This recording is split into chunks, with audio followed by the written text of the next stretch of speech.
I think ownership for me is something that has come to fruition over many decades. I think when we first started talking, one of the stories I shared with you was I had a pretty intense car accident when I was 18.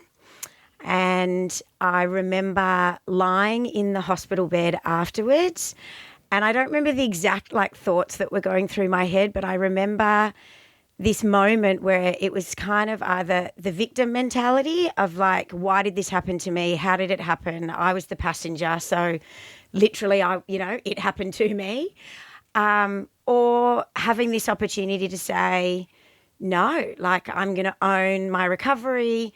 At one point, there was challenges around my mobility and whether I'd fully get that back.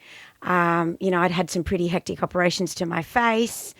18-year-old girl, pretty vain. I do remember this moment of just sort of having that decision of finding the energy, I think, to have a really positive response to owning my own recovery and not allowing the person who'd been driving the car and the person who'd been responsible for the accident to own that part of my story. It was a feeling, as I said, I don't remember the thoughts that went through my head. I just remember this feeling of I want to own this part of my story and I want to own what's going to happen next and how I'm going to recover. And I think from then it just created this sense in me of you can have a choice at any moment with anything that happens to you at any time. You can't control what happens, but you can control how you respond to it. And I feel like it was something that I feel very grateful for looking back now.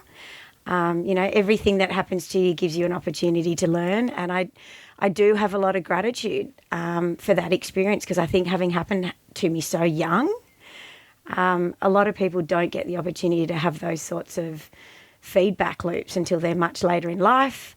I think it was something that happened pretty young for me. I want to just lean in because I'm loving what you're saying around not letting someone else own that part of your story. And I think it's so easy for many of us to think in the victim mentality of why is this happening to me? Why me? For anyone who's in that place right now, which I'm sure there's many, right, for multiple different reasons, what advice would you give to them for trying to come out of that?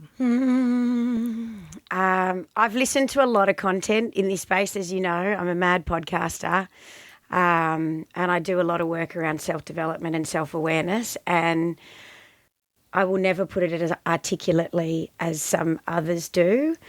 But I think regardless of what happens, you can't stop that it's happening, and it doesn't matter how tragic or how insignificant it is.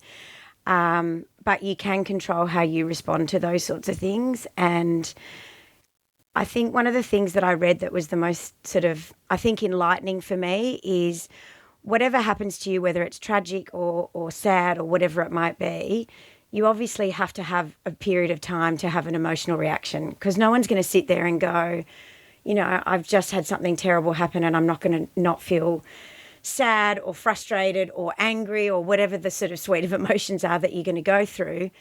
But you can have the discipline to give yourself a period of time to allow that to happen. And whether that's 1 hour, 1 day, 1 week, 1 month, I think that's everyone's personal choice to make. But I think at some point you have to come to an action plan. For me, I have a Virgo moon. So, the Virgo in me wants to very quickly get to the action plan. And then for me, it's once you got the action plan, that gives you the opportunity to have some level of control. And whilst you can't control everything in life, I think deep down, if we all think about it, having some level of control over things is what gives us the power to feel like we're driving the momentum and the action in the direction that we like. And so I think for anyone who's going through anything, it's really hard.